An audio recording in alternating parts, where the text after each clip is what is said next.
सब्जी की दुकान खोली फुटपाथ पे। सुबह मैं 4 बजे जगता था और 5 बजे अपनी बच्ची को जगाता था। मेरे पास बच्ची अभी यहाँ है। उस बच्ची को फुटपाथ पे ले जाता था, फुटपाथ का टट्टर खोल के अपनी बच्ची को बैठाता था। उसके बाद मैं मंडी जाता था। उसके बाद जब मैं फुटपाथ पे आता था तो अपनी बच्ची को घर भेजता था। उसके बाद बच्ची स्कूल जाती थी, उसके बदले में मेरी माँ आ जाती थी। इतना संघर्ष करने के बाद भी 50 रुपए के लिए लाले थे दोस्तों। मेरा सब्जी का ठेला भी बंद हो गया था। मेरी सांसें रुकने लगी थी। माताजी की तरफ से तो बड़ा दुखी थी, क्योंकि जब से उन्होंने पाला पोसा और बड़े सपने देखे होंगे कि कम से कम 50 रुपए तो कमाएगा, लेकिन मैंने कभी 50 रुपए नहीं कमाए। जितना भी लगाया वो सब बेकार हो गया। मेरे सब्जी का ठेला बंद हो गया दोस्तों। मैं रोड पे आ गया। मैंने फिर किसी से निवेदन किया कि 50 रुपए तो मुझे सख्त जरूरत है कि मैं बिजनेस तो कर नहीं पाऊंगा, क्योंकि सब्जी ठेला नहीं चला पाया। दोस्तों मेरे एक मित्र ने मुझे विनोद सेवरे, भिंड में भिंड के भी कुछ लोग बैठे होंगे, विनोद सेवरे को कुछ लोग जानते भी होंगे। वहां मैंने पिछली मई 2002 मई में 50 रुपये पर डे पे काम किया। मैं डेट बता रहा हूँ, 2002 मई वहां मैंने 50 रुपये पर डे पे काम किया। ये मेरा शॉर्ट में बता रहा हूँ, ये मेरा बैग है। और जिस समय से मैंने सिस्टम को स्टार्ट किया तो मेरे सामने क्या था, करो या मरो, क्योंकि वो ऑप्शन नहीं था। मैंने हर काम को करने की कोशिश की। मैंने भैंसों को पाला तो भैंस 4 थन की अपने घर लाता था दोस्तों। 4 दिन बाद वो मेरे घर 3 थन की रह जाती थी। मेरे साथ इतना समय खराब था कि मैं अगर सोने को छू लूं तो सोना माटी हो जाए। दुश्मन दोस्त बनाए, दुश्मन बन जाए दोस्तों। मैं अपनी जिंदगी से बहुत परेशान था। उसी पीरियड में ये प्लान दिखाया गया तो मैंने क्या देखा, सबसे पहले पुष्पराज जी को देखा। पुष्पराज जी की जो आंख है, वो चश्मा, वो गोल मटोल चेहरा, मैंने देखा चलो इनको प्लान बनाते हैं, क्योंकि इनका भाग्य बहुत अच्छा है। ये बहुत अच्छे घराने में पैदा हुए हैं, इनका लक बहुत अच्छा है। वो मैंने कैसे देखा, क्योंकि जब भी मेरा भाग्य बहुत आगे आता था तो मैंने देखा कि मैंने बहुत चालाकी चली और मैंने किसी को बताया नहीं। मैंने देखा अगर पुष्पराज जी का भाग्य खराब होगा तो मेरा भी हो जाए, कोई दिक्कत नहीं। अगर पुष्पराज जी 36 लाख रुपए कमाएंगे तो 100% 18 लाख हम कमाएंगे।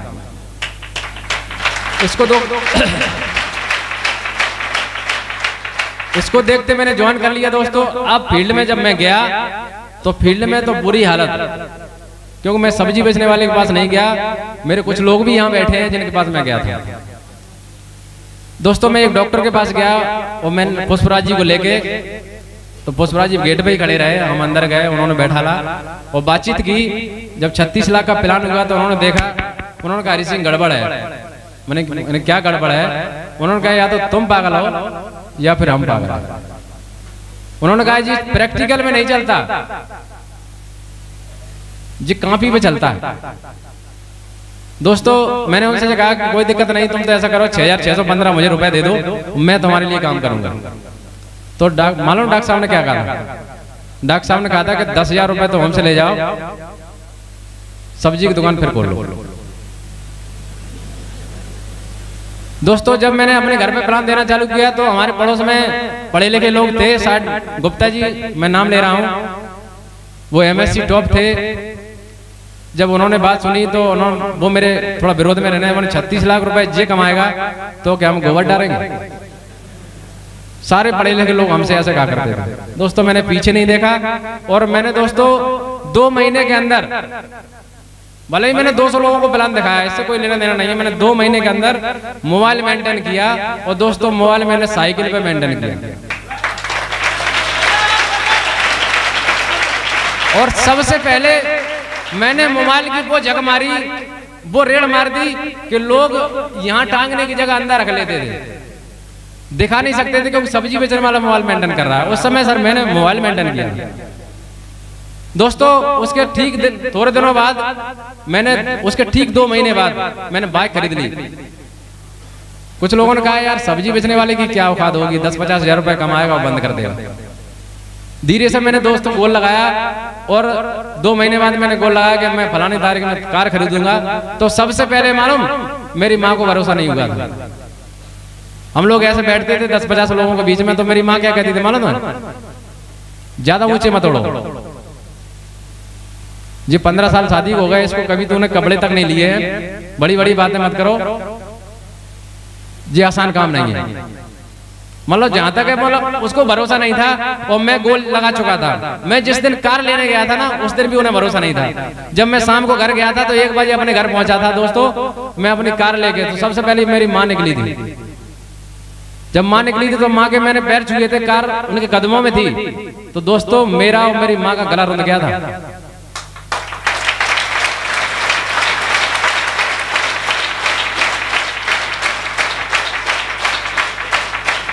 दोस्तों इतने लोगों की बदौलत हम अपनी माँ को कभी साइकिल पे नहीं घुमा पाए, हमने अपनी माँ को कार में घुमाया।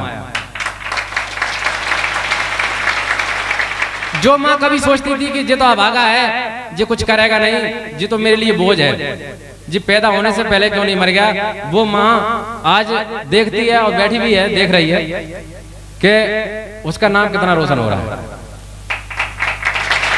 आज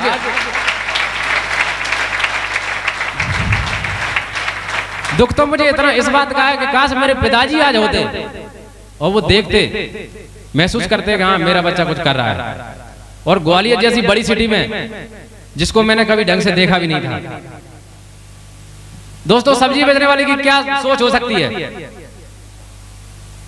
नहीं हो सकती। दोस्तों मैं बता दूं, मेरी सोच पहले से ही बड़ी थी। मैं जरूर सब्जी का ठेला लगाता था मेरे, लेकिन मेरी बच्ची इंग्लिश मीडियम पढ़ती थी।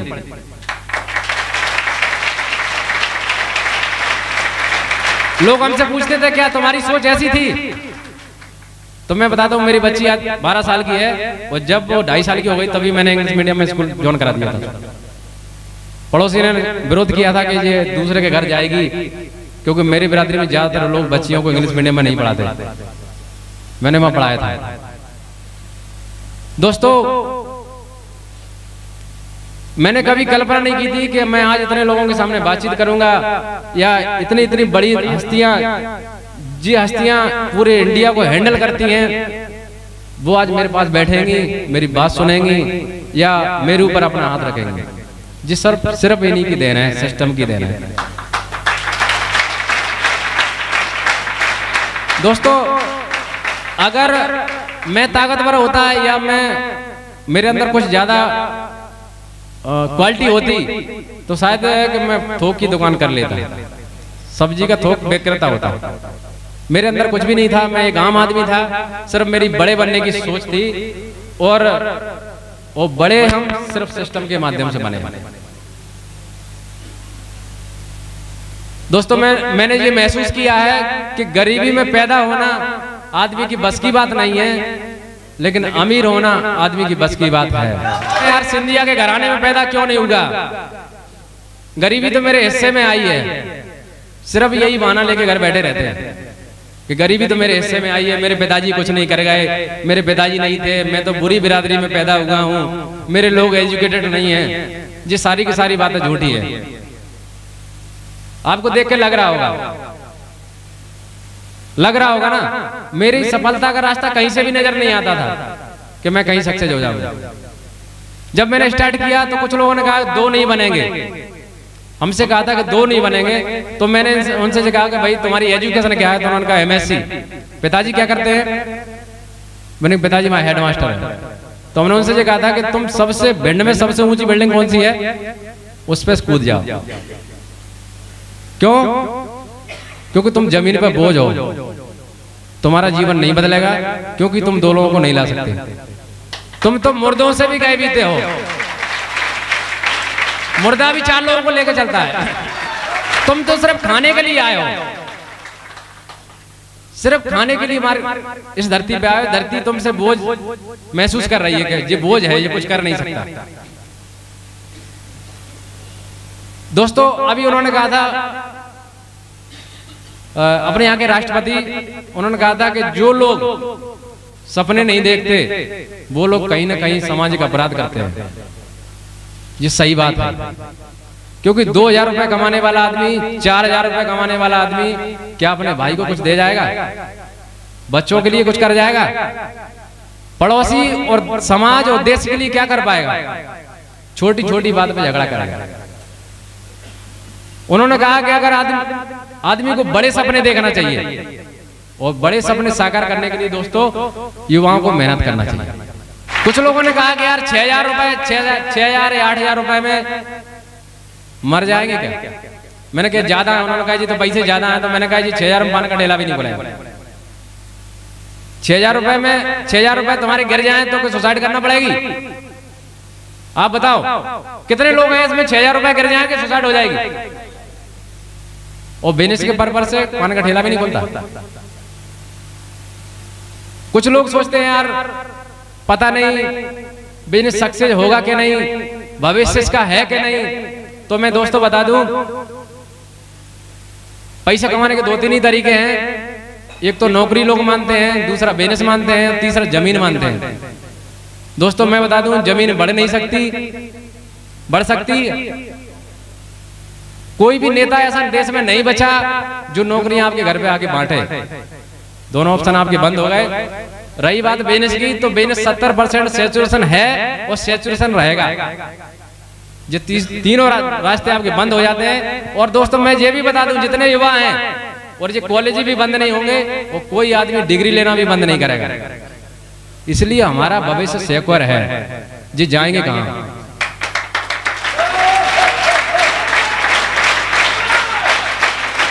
बात नौकरी की आती है ना। नौकरी क्या है? नौकरी एक खूंटा है, वहीं सानी वहीं पानी, इसके अलावा कुछ भी नहीं। लोग नौकरी कर रहे होंगे, उन्हें पता होगा, वो कहीं जा नहीं सकते। गवर्नमेंट पे आसुद्दू हैं सर, वो हमें बोनस नहीं मिला, हमारी किस्त नहीं बढ़ी, क्या होगा?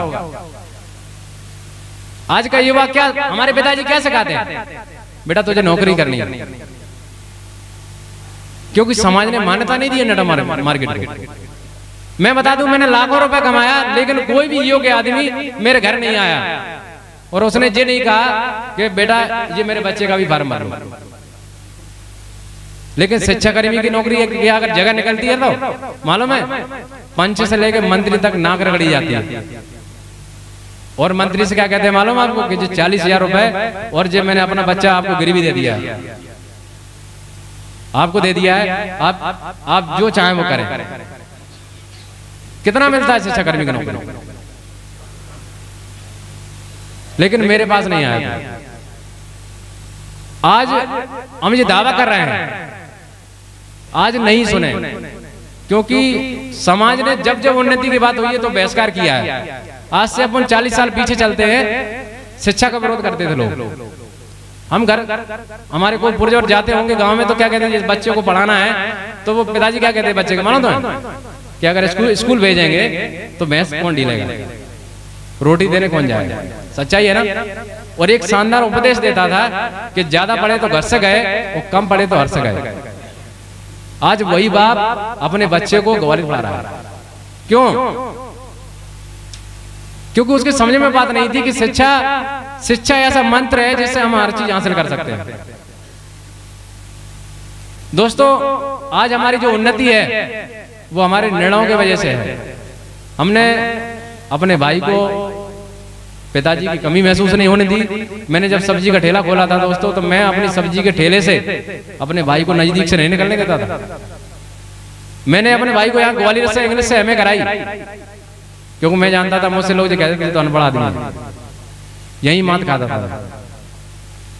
और आज जितने भी लोग हैं, एजुकेटेड लोग हैं, वो आज हमसे सलाह लेते हैं कि हमें 36 लाख रुपए हम कैसे कमाएं, चाहे वो एमबी हो,